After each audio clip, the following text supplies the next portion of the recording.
Muy buenas a todos. En esta segunda entrega de la cápsula jurídica y tal como les fuera adelantado en la primera de las entregas, habré de tratar el problema de la utilización de la inteligencia artificial por parte de nuestros tribunales.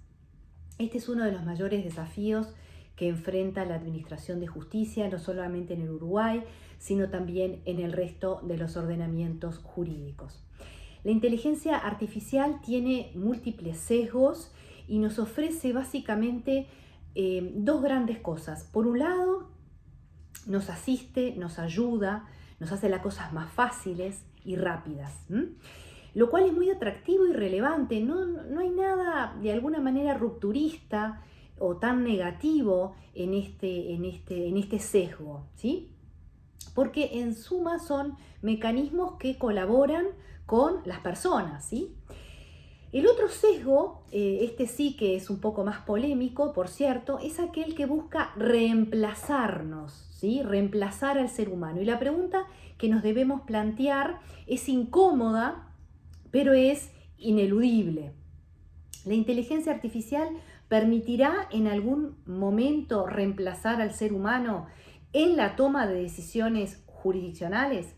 El punto está en saber si podemos empezar a hablar de justicia artificial y de la posibilidad de crear jueces artificiales o jueces robot. La idea que muchos se han forjado en nuestra cultura jurídica de derecho civil o romanista es que los jueces realizan de alguna manera un algoritmo muy básico, que es tomar por un lado la norma jurídica, subsumir dentro de ella un hecho y en base a eso obtener un fallo. Ese algoritmo es ni más ni menos que las reglas de la lógica. Si se da A, debe darse B, que sería la norma jurídica. Se ha dado A, hecho probado, por tanto debe darse B, que sería la sentencia. Eso es tomado como el modelo de razonamiento judicial por los propulsores de la idea de esta justicia artificial. Si lo pensamos así, vemos todas virtudes, ¿sí? Sería rápido, eficiente, seguro, no arbitrario, predecible, todas cualidades que pueden faltar incluso en un juez humano. No obstante, la idea de un juez artificial o un juez robot genera una reacción negativa, visceralmente de rechazo, ¿sí? ¿Por qué? Porque se asemeja mucho en comportamiento y en apariencia a un ser humano real, de carne y hueso. Y cuanto más se parece y se acerca a la imagen real, se genera lo que se ha llamado el uncanny valley, o valle inquietante, que supone una reacción emocional adversa, negativa, inconsciente, para un robot que parece casi humano. Entonces, la hipótesis del Uncanny Valley predice de alguna manera que los humanos prefieren a los agentes artificiales, ¿sí? Pero los rechazan cuando se vuelven demasiado parecidos a los humanos. Por ello, para rechazar al juez robot, no bastaría decir que ello deshumanizaría a la justicia. Entonces, de alguna manera hay que quitarnos de nuestro razonamiento el mero prejuicio. Entonces, si avanzamos un poquito más, podemos plantear cuáles serían todos los problemas jurídicos que generaría el juez artificial. En primer lugar, tenemos el tema de las normas, ¿sí? Se ha sostenido que muy a menudo los jueces deben realizar una ponderación de principios y resulta difícil que la inteligencia artificial haga esa suerte de ponderación de principios. El juez robot solo puede aprender a repetir mecánicamente decisiones o resoluciones anteriores, pero la ponderación mecánica es imposible de poder ser realizada. El otro inconveniente que plantea es el de la discrecionalidad. ¿Cómo se compatibiliza la discrecionalidad con ese software preparado para repetir actuaciones, pero no para llenar esos lugares de incertezas donde una decisión nueva debe requerirse?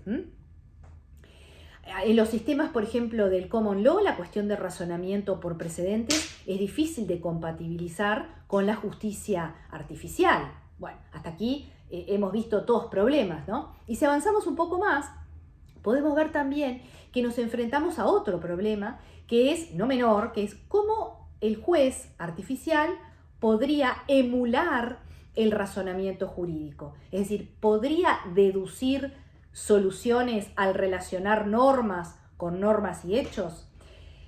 El problema que tiene el razonamiento jurídico es que no puede ceñirse a lógicas formales firmes. ¿Por qué?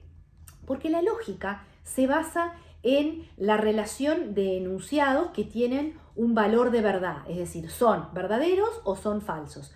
Pero la lógica no se puede aplicar a las normas porque estas no son nunca verdaderas o falsas.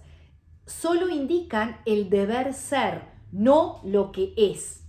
Entonces, a todos estos problemas que ya fuimos relacionando, se le adicionaría un cuarto o un quinto problema que sería el de los hechos. ¿Cómo hace el juez artificial para conocer estos hechos? Desde luego, la posibilidad de extraerlos del mundo real, de la realidad, en forma directa, es imposible. Entonces se requerirá de que haya alguien que organice esos datos para poder recogerlos y codificarlos. Los hechos en la justicia artificial son datos con quien alguien alimenta al sistema. Y ahí tenemos precisamente el mayor de los problemas, u otro de los tantos problemas que venimos detallando. Los algoritmos que operan a partir de datos han tenido ciertos inconvenientes, tales como el de reproducir prejuicios raciales, por ejemplo, en los sistemas penales. Y estos problemas se podrían dar también con los prejuicios a los inmigrantes, a las mujeres, a los homosexuales, entre otros.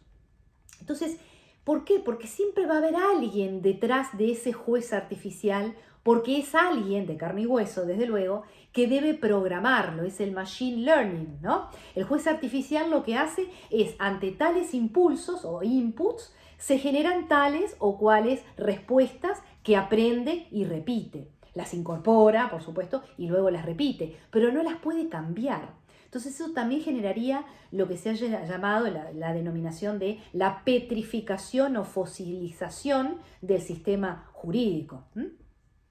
Bien, la idea de un juez robot o un juez artificial que subrogue o sustituya enteramente al juez humano es una idea difícil de sostener porque plantea todos estos problemas que no son nada sencillos de resolver. Las nuevas tecnologías están cambiando, revolucionando la ley, la práctica procesal. Esto ha llevado incluso a algunos a preguntarse en tono ya caricaturesco si los códigos de los juristas de alguna manera pueden seguir teniendo lugar frente a los códigos de los matemáticos, ¿sí?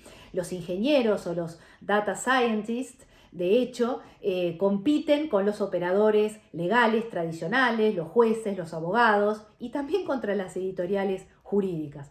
El paisaje ha cambiado, nuevos desafíos se imponen y nos invitan a seguir pensando y adecuándonos a estas nuevas tecnologías, pero sin perder nunca de vista la singularidad que tiene el proceso jurisdiccional y el razonamiento judicial. Hasta aquí entonces la segunda de las entregas. Muchas gracias por vuestra atención.